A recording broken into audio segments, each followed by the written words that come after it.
Yes students, आज पढ़ने वाले हैं applications of manure and fertilisers. इससे पहले क्लास 8th की ऑलरेडी मैं part 1, part 2 and this is part 3। First वाला वो मैंने बेसिकली पूरा शॉर्ट वे में, अगर उस पार्ट को आप ऐड करते हैं तो दिस इज, अगर उस पार्ट को ऐड नहीं करते हैं जो आपको पता है थे शॉर्ट टर्म्स जो वो पूरे चैप्टर के थे, तो ऑब्वियसली देखा जाए तो पार्ट 2 कह सकते हैं आप। चैप्टर का नाम है crop production and management. Class 8th science का चैप्टर है क्रॉप एंड मैनेजमेंट। और आज हम पढ़ने वाले हैं वो है एप्लीकेशंस एंड फर्टिलाइजर्स। क्या है मैन्योर की, क्या फर्टिलाइजर्स, इस चैप्टर में बड़े आराम से आपको आज में आ जाएगा। What is a manure? Manure means खाद होता है। ऑब्वियसली जो जितने भी बच्चे जो ग्रामीण एरिया से जो ज़्यादातर बिलोंग करते होंगे वो बड़े आराम से इस चीज़ को जानते भी हैं, लेकिन जो हमारे अर्बन एरियाज़ के जो स्टूडेंट्स हैं उन्हें थोड़ा सा हो सकता है समझने में थोड़ी वो हो, तो मैं पूरी कोशिश करता हूँ। मैन्योर मीन्स क्या है? खाद है। खाद जो खेती में लगाते हैं वही है। It is a natural substance obtained by the decomposition of cattle waste and plant residue।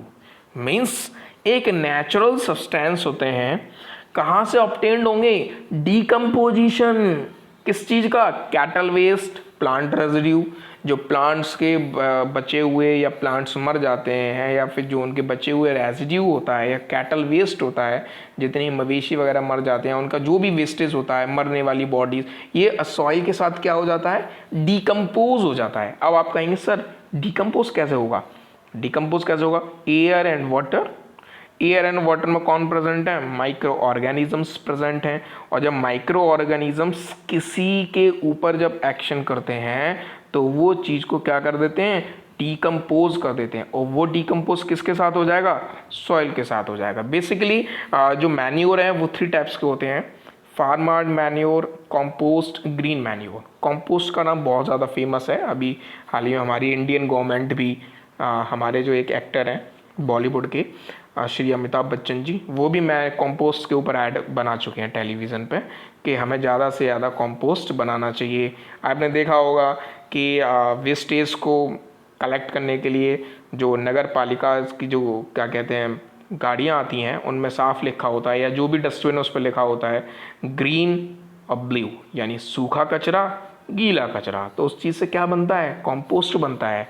वही कंपोस्ट है ये। तो फर्स्ट, फार्म यार्ड मैन्योर क्या होते हैं? Farmyard manure, it consist of cattle dung, urine, remnants, straw, all these are mixed and allow to dry in the sun. जितनी भी चीज़ें हैं, चाहे वो कैटल डंग हो, चाहे हमारे क्या कहते हैं फीकल हो, सॉलिड वेस्टेज, यूरिन, लैट्रिन वगैरह, ये सभी हों, ये सारी चीज़ें जब सन से ड्राई हो जाती हैं, जब सन या जब इनके ऊपर धूप पड़ती है ओपन एरियाज़ में, ओपन डेफिकेशन में जब इनके ऊपर धूप गिरती है तो ये चीज़ें क्या होती हैं? ड्राई हो जाती हैं, सूख हो जाती हैं और मिक्स हो जाती हैं। किसके साथ मिक्स हो जाएंगे? ऑब्वियसली किसके साथ मिक्स होंगे? सॉइल के साथ होंगे। Second, compost, it is obtained by the decomposition of dead plant and animal wastage. The process of producing compost is called composting. It means क्या है? compost यहाँ क्या आया कि इसे किससे ऑब्टेन होगा? डिकम्पोजिशन से। और डिकम्पोजिशन किसका हो? डेड प्लांट का हो, एनिमल वेस्टेज का हो, या जितने भी हमारे घर से जो क्या कहते हैं वेस्टेज निकलते हैं, जो हाउस होल्ड वेस्टेज होते हैं, वो भी इसी के अंदर आते हैं। और इस चीज़ को हम डिकम्पोज करके क्या बना लेते हैं? कॉम्पोस्ट बना लेते हैं। तो वही होता है the process of producing compost. Compost बनाने की प्रोसेस को ही स्टूडेंट्स क्या बोलते हैं? कॉम्पोस्टिंग बोलते हैं। क्या बोलते हैं? कॉम्पोस्टिंग बोलते हैं। Next is green manure. Green manure क्या है? It consist of green plants which are ploughed along the soil. Generally quick growing leguminous plants are used as green manure. अब ग्रीन प्लांट्स आप समझते हो, ग्रीन मैन्योर कुछ खास ऐसा नहीं है। आप देखते होंगे कि जब खेत हमारे खाली पड़े होंगे तो खेत में ऑलरेडी छोटे छोटे प्लांट्स ऐसे ही उग जाते हैं। तो अगर वो प्लांट्स उग जाते हैं, थोड़े से बड़े हो जाते हैं, पूरा हरी हरी ग्रीनरी हो जाती है, उसके बाद हम उस खेत को प्लो कर दें यानी जुताई करवा दें उसकी, तो वो जो प्लांट्स हैं वो उसी सॉइल में क्या हो गए, दब गए। उसके बाद फर्दर वो क्या होते हैं, डिकम्पोज हो जाते हैं। तो उसी चीज़ को क्या बोला जाता है, ग्रीन मैन्योर बोला जाता है। Generally quick growing leguminous plants are used as green manure. जितने भी ज़्यादातर लेगुमिनस पौधे होते हैं, लेगुमिनस जो प्लांट्स होते हैं, अगर वो ज़्यादातर उगते रहते हैं, बहुत जल्दी ग्रो करते हैं, और उनको जनरली ग्रीन मैन्योर के नाम से भी जाना जाता है। Now the fertilisers. अब आप कहेंगे तो फर्टिलाइजर्स मीन्स क्या होता है, तो फर्टिलाइजर्स का मीन्स होता है उर्वरक, होता खाद ही है ये भी, लेकिन ये made in factories, made in industries. वो आपका नेचुरल था मैन्योर, उसको बनाना नहीं है, वो डायरेक्टली ऐसे ही क्या कहते हैं, माइक्रो ऑर्गेनिज्म जब उसके ऊपर एक्शन करते हैं वो ऑटोमेटिकली प्रोड्यूस हो जाता, बन जाता है। लेकिन फर्टिलाइजर्स ऐसा नहीं बनता, फर्टिलाइजर्स को हमें मैन्युफैक्चर करना पड़ता है, कहाँ, फैक्ट्रीज में और इंडस्ट्रीज में। तो व्हाट टर्म्स फर्टिलाइजर्स, तो it is another way of enriching the soil. Enriching का मीन्स क्या है यहाँ, एनरिचिंग, दिमाग में चल रहा हो, एनरिचिंग द सॉइल। सॉइल की क्या, सॉइल की एक ही चीज़ बढ़ेगी, फर्टिलिटी लेवल, तो उसी चीज़ को यहाँ किस चीज़ से बोला है, एनरिचिंग से बोला है। It is another way of enriching the soil with nutrients is adding by adding fertilisers.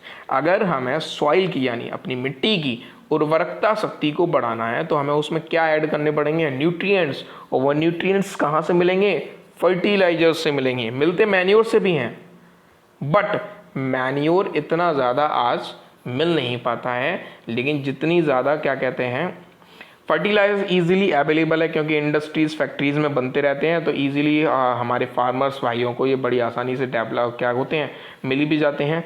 लेकिन मैन्योर हर जगह अवेलेबल नहीं हो पाता है। मैन्योर ज़्यादातर रूरल एरियाज़ में तो काम करता है, लेकिन जो क्या कहते हैं आपके अर्बन एरियाज़ हैं वहाँ बेसिकली मिल नहीं पाता है। तो इसलिए फर्टिलाइजर्स है क्या, फर्टिलाइजर्स भी वही काम करते हैं जो एज इट इज़ मैन्योर करते हैं, एनरिचिंग द सॉइल। अब जब सॉइल की एनरिचिंग को हमें इंक्रीज़ करना है, उसके लिए हमें ज़रूरत पड़ेगी न्यूट्रिएंट्स की, और जब न्यूट्रिएंट्स चाहिए तो हम ऐड करेंगे क्या students, fertilisers. Fertilisers are the inorganic compound containing nutrients such as nitrogen, potassium, phosphorus.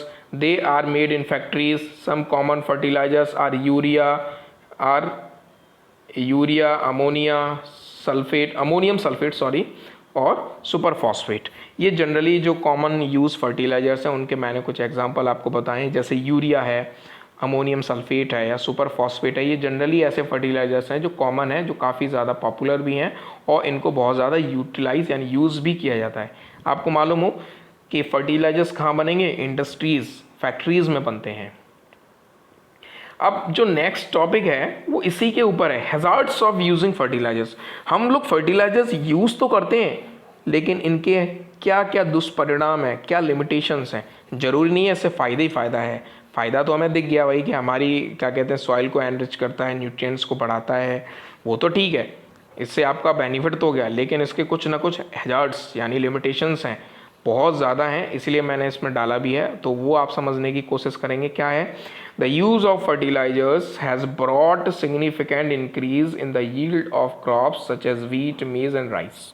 देखो फर्टिलाइजर्स का बहुत ज़्यादा यूज़ जो होता है वो किसके लिए, ईल्ड का मतलब होता है जितना खेत से उपजाऊ मिट्टी हमारी कितनी उपजाऊ हो सकती है, वो ईल्ड बोलते हैं। तो उसमें सबसे ज़्यादा हम यूज़ फर्टिलाइजर्स का करते हैं, और वो कौन सी क्रॉप्स में ज़्यादा होता है, वीट गेहूं में बहुत ज़्यादा यूज़ होता है, मेज़ की फसलें जो होती हैं उसमें होता है, राइस में काफ़ी ज़्यादा हम फर्टिलाइजर्स का यूज़ करते हैं। बट द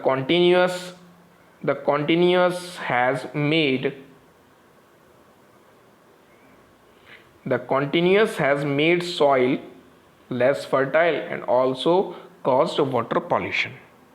देखो आ गया ना हैज़ार्ड निकल के, क्या कह रहा है, अगर हम इसका लगातार यूज़ करते रहेंगे या करते रहे हैं या कर रहे हैं, किसका, फर्टिलाइजर्स का, हमारी फसलों में, अपने क्रॉप प्रोडक्शन में अगर हम इनका यूटिलाइज लगातार कर रहे हैं फर्टिलाइजर्स का, तो ये क्या होगा, has made soil less fertile. आगे जाके फ्यूचर में मिट्टी की उर्वरकता शक्ति जो नेचुरली होती है वो कैसी होती चली जाएगी, डिक्रीज होती चली जाएगी। जब डिक्रीज होगी तो सॉइल हमारी कैसी हो जाएगी, लेस फर्टाइल हो जाएगी। And also has caused water pollution, और इससे वाटर पॉल्यूशन भी डेवलप होता है, वाटर पॉल्यूशन भी होता है, क्योंकि आप इरिगेशन करेंगे तो इरिगेशन में फर्टिलाइजर्स क्या हो जाएंगे, सॉल्यूट हो जाएंगे, सॉल्यूशन बन जाएगा, वो घुल जाएंगे उस चीज़ में, और जब घुल जाएंगे तो वाटर कैसा हो गया आपका, पॉल्यूट हो गया, क्योंकि फर्दर वही पानी मिट्टी के अंदर जाएगा तो मिट्टी की जो क्या कहते हैं फर्टिलिटी लेवल है वो कैसी होगी, ऑब्वियसली डिक्रीज होगी। एडवांटेजेस ऑफ यूजिंग मैन्योर, क्या क्या एडवांटेजेस हैं मैन्योर के। देखो मैंने आपको बताया कि हैजार्ड्स तो बता दिए फर्टिलाइजर्स के, और मैं अगला जो टॉपिक बताने वाला हूँ वो है advantages of using manure. Means fertilisers के एडवांटेजेस तो हैं, और वो एडवांटेजेस वही हैं कि ये हमारे फर्टिलिटी लेवल को टाइमली इंक्रीज करता है, लेकिन हमेशा के लिए नहीं, टाइमली करता है इंक्रीज, नेचुरली नहीं करेगा, टाइमली इंक्रीज करेगा जब तक हमारी फसल है। लेकिन आपको मालूम है हैजार्ड्स में क्या बताया कि मिट्टी आपकी कैसी हो जाएगी, लेस फर्टाइल हो जाएगी, और पानी यानी वाटर पॉल्यूशन भी होगा। लेकिन वहीं मैन्योर में ये सारी चीज़ें नहीं हैं, मैन्योर में एडवांटेज ही एडवांटेजेस है, और उन्हीं एडवांटेजेस को हम पढ़ने वाले हैं। फर्स्ट पॉइंट क्या है, दे improve the texture of soil. देखो ये सॉइल की जो टेक्सचरेबिलिटी होती है उसको कैसा करता है, इम्प्रूव करता है। जो मिट्टी की जो लेवल होती है, लूज है, हार्ड है, कैसी है, अगर हम मैन्योर डालते हैं तो उसमें क्या होती है, उसकी फर्टिलिटी लेवल कैसी हो जाती है स्टूडेंट्स, इंक्रीज हो जाती है, किसकी, सॉइल की, इंप्रूव हो जाती है। They increase the water holding capacity of the soil. वहीं सेकंड पॉइंट कह रहा है कि वाटर होल्डिंग कैपेसिटी किसकी, सॉइल की, इंक्रीज होती है अगर हम उसमें मैन्योर डालते हैं। मैन्योर अगर आप अपने खेतों में इस्तेमाल करते हैं, खाद जो देसी खाद होता है उसको इस्तेमाल करते हैं स्टूडेंट्स, तो आपको मालूम पड़ेगा क्या कि वाटर होल्डिंग कैपेसिटी सॉइल की कैसी हो जाएगी, इंक्रीज हो जाएगी। They make the soil porous due to which exchange of gases in the soil improves. Third point क्या है, they make the soil porous, ये मिट्टी को कैसा बनाएगा, पोरस बनाता है। और जब पोरस हमारी मिट्टी हो जाएगी, सॉइल जब पोरस हो जाएगी तो वो क्या कर सकती है, एक्सचेंज ऑफ गैसेस कर सकती है सॉइल में। पोरस का मतलब होता है एक जगह से दूसरी जगह। अब एक जगह से दूसरे कौन ट्रैवल कर रहा है भाई, गैसेस ट्रैवल करेंगी ना, क्योंकि मिट्टी हमारी लूज हो जाएगी मैन्योर लगा के। जब मिट्टी के पार्टिकल्स लूज हो जाएंगे तो गैसेस आपस में कैसे हो जाएंगी, एक्सचेंज हो जाएंगी, और सॉइल हमारी कैसी हो जाएगी, इंप्रूव हो जाएगी। Fourth point, they increases the number of soil friendly organisms like earthworms and the microbes. देखिए they increases the number of soil friendly organisms. अगर हम मैन्योर ज़्यादा से ज़्यादा यूज़ करते हैं तो जो सॉइल फ्रेंडली ऑर्गेनिजम्स हैं वो भी हमारे बहुत ज़्यादा आ जाते हैं, जैसे अर्थफॉर्म है, माइक्रोब्स हैं, जो हमारी सॉइल की फर्टिलिटी लेवल को इंक्रीज करते हैं, वो भी मैन्योर के यूज़ करने से आ जाते हैं। What is crop production, crop production क्या है, another method of replenishing the soil with nutrients is by crop rotation. It is the method of growing different crops alternatively in the same field. For example, the farmers grow crops like wheat or barley in the first year. This is followed by growing pea or soyabean in the next season. Means देखो अगर हमें soil को replenish करना है, and दूसरे method से replenish तो आप मैन्योर से भी कर सकते हैं, लेकिन दूसरे मेथड से अगर हमें सॉइल की फर्टिलिटी को मेंटेन करके रखना है तो हम क्रॉप रोटेशन कर सकते हैं। क्रॉप रोटेशन यहाँ कुछ नहीं है, ये वही मेथड है। क्या है, एक अल्टरनेट मेथड है। मैंने क्या किया, मेरे पास खेती है और इस साल मैंने अपने खेती में क्या करा कि क्या कहते हैं, वीट कर दिया, गेहूँ कर दिया, बाजरा कर दिया, मैंने इसी साल कर दिया, जो भी करा इस साल कर दिया। वहीं जब नेक्स्ट ईयर आएगा, नेक्स्ट सीजन आएगा, उसमें मैंने दूसरी क्रॉप कर दी, जैसे मटर की खेती कर दी या सोयाबीन की कर दी। तो आपको मालूम पहले गेहूँ था, अब मटर हो गया। तो चेंज हुआ ना, क्रॉप कैसी हो गई, रोटेट हो गई। और जब क्रॉप रोटेट होती है सीजन टू सीजन या ईयरली एनुअली, जब हम रोटेट करते रहते हैं क्रॉप को कि इस साल मैंने आलू की खेती करी तो अगली साल मैंने वो खेती करी, तो जब मेरी क्या कहते हैं क्रॉप रोटेट होती रही है, इस साल मैंने गेहूं करा, अगली साल मैंने क्या कहते हैं सरसों कर लिया, तो अगर हम क्रॉप को रोटेट करते रहते हैं तब भी हमारी जो मिट्टी है, सॉइल है, उस वो रिप्लेनिश होती रहेगी ऑटोमेटिकली नेचुरली तरीके से। तो ये भी क्रॉप रोटेशन का भी जो मेथड है वो भी रेप्लेनिशिंग द सॉइल में ऐड हो जाता है। This followed by growing pea और soybean in the next season, जो मैंने बता दिया, आई होप आपको समझ में आया होगा। बात करते हैं इरिगेशन की। इरिगेशन क्या है, सब जानते हैं इरिगेशन क्या है। इरिगेशन का मीन्स पानी लगाना या सिंचाई होता है। Irrigation, supplying of water to the crop plants from wells, canals or water reservoirs is known as irrigation। मतलब अगर आप पानी की सप्लाई को टाइमली क्रॉप के अकॉर्डिंग, चाहे कुओं से, चाहे नहरों से, चाहे नदियों से, चाहे जहाँ पानी इकट्ठा है वहाँ से, या अंडरग्राउंड वाटर से अगर पानी को लगाते हैं फसलों में, तो उसी चीज़ को इरिगेशन कहा जाता है। टू टाइप्स के होते हैं। फर्स्ट इज ट्रेडिशनल, जो बहुत टाइम पुराने मेथड यानी बहुत टाइम पहले हमारे इंडिया में, हमारी कंट्री में यूज़ होते थे। आजकल कहीं कहीं बेसिकली यूज़ हो सकते हैं जहाँ वो संसाधन नहीं हो, लेकिन मेरे हिसाब से तो नहीं हो सकते ट्रेडिशनल अभी इतने ज़्यादा, क्योंकि मॉडर्न मेथड बहुत ज़्यादा हो गए हैं। तो ट्रेडिशनल मेथड्स क्या, इन दिस मेथड, इस मेथड के अंदर कैटल यानी मवेशी या ह्यूमन लेबर यूज़ होती है। या तो हम मवेशियों को इस्तेमाल करते हैं या हम खुद ही उसमें इंक्लूडेड हो जाते हैं। सच मेथड्स आर चीपर, ये सस्ते तो होते हैं क्योंकि देखो कोई इलेक्ट्रिसिटी का खर्चा नहीं, कोई इलेक्ट्रिसिटी का खर्चा नहीं है, लेकिन हाँ टाइम बहुत ज़्यादा कंज्यूम होगा। जब टाइम ज़्यादा कंज्यूम होगा तो लेस एफिशिएंट है, यानी हम ये नहीं कह सकते एफिशिएंसी बहुत ज़्यादा लेस हो जाती है, क्योंकि चीप तो है ही तो एफिशिएंसी कम हो जाएगी। अगर ये बहुत ज़्यादा महंगे होते तो ऑब्वियसली टाइम कंज्यूमिंग हमें कम लगती, मोर एफिशिएंट हो जाते हैं। तो कुछ मेथड ऐसे हैं जैसे पुली सिस्टम है, जिसे हम मोट कहते हैं, चेन पंप है, राहत है, धेकली है, ये कुछ ऐसे ट्रेडिशन मेथड थे इरिगेशन के जो हमारे इंडिया में पहले यूज़ होते थे। But now the modern era, अब मॉडर्न टाइम पीरियड आ गया है तो ये सारी चीज़ें अब यूज़ नहीं होती। मॉडर्न टाइम में हम देखते हैं, मॉडर्न टाइम में क्या आपको नज़र आएगा students, modern time these sources take less time to irrigate more in comparison to the traditional sources. Traditional sources के कंपैरिजन में ये लेस टाइम में इरिगेट कर देता ज़्यादा से ज़्यादा फील्ड को, लेस टाइम में बहुत ज़्यादा। और वहाँ क्या था, मोर टाइम था, टाइम बहुत ज़्यादा कंज्यूमिंग था बट लेस एफिशिएंट था।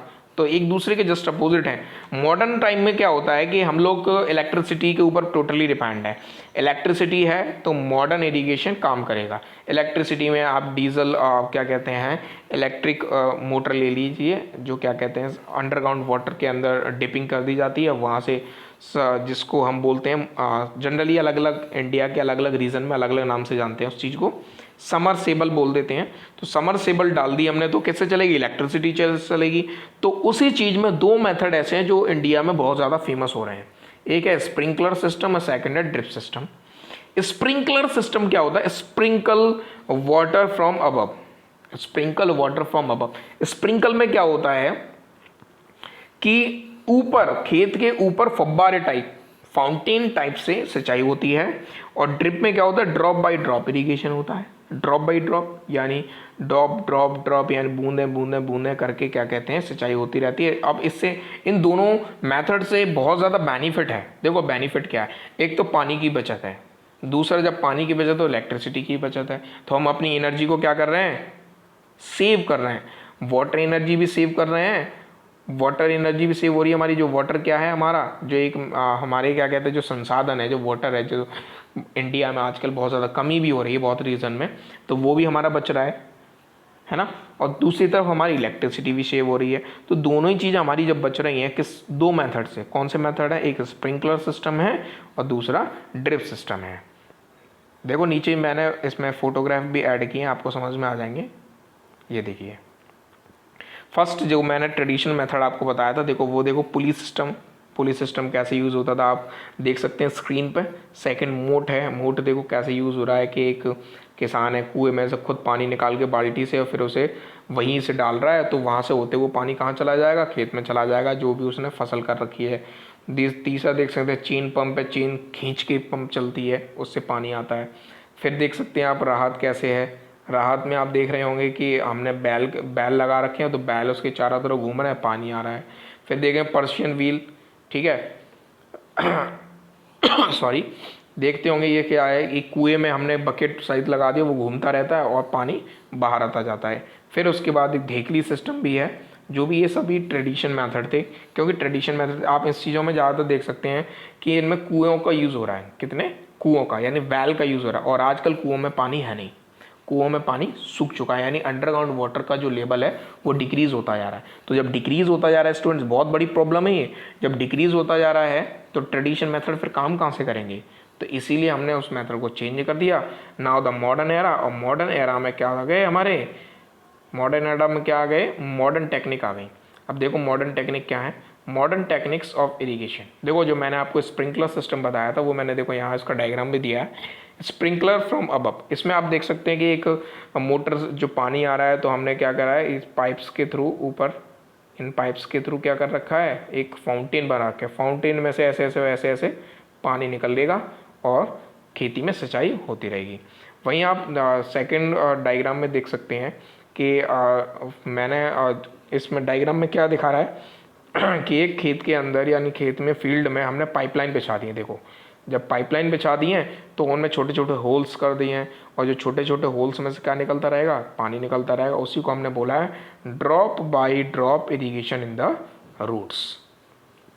स्टूडेंट्स आई होप आपको जितना मैंने अभी तक पढ़ाया वो आपको समझ में आ गया होगा। अगर आपको ये वीडियो अच्छी लगे तो इसे लाइक करें, मेरे चैनल को सब्सक्राइब करना ना भूलें, और ज़्यादा से ज़्यादा अपने फ्रेंड सर्कल में शेयर भी करें। अगर आपको इस चैप्टर के यानी जो आज मैंने वीडियो बनाई है इरिगेशन या फिर जितने भी मैंने मैन्योर फर्टिलाइजर जो पढ़ाया, अगर आपको इसकी PDF फाइल चाहिए तो मैं नीचे डिस्क्रिप्शन बॉक्स में लिंक दे दूंगा, वहाँ से आप डाउनलोड कर सकते हैं। तब तक के लिए गुड बाय, मिलते हैं अपनी नेक्स्ट वीडियो में। Thanks a lot.